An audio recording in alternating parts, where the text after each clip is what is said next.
You are looking at Julian's pronunciation guide, where we look at how to pronounce better some of the most mispronounced words in the world, like this other curious word. But how do you say what you're looking for today?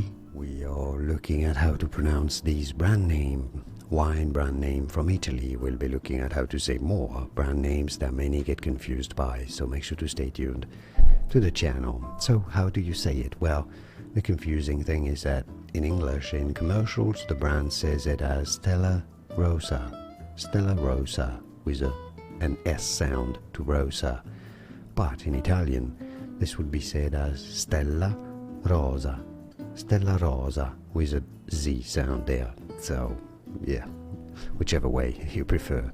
Stella Rosa, I guess that's the English pronunciation, or Stella Rosa in Italian. And now you know. Here are more videos on how to pronounce more confusing words and names too many mispronounced. Like this video if you found it useful. I appreciate your support. I'll see you soon, and thanks for watching.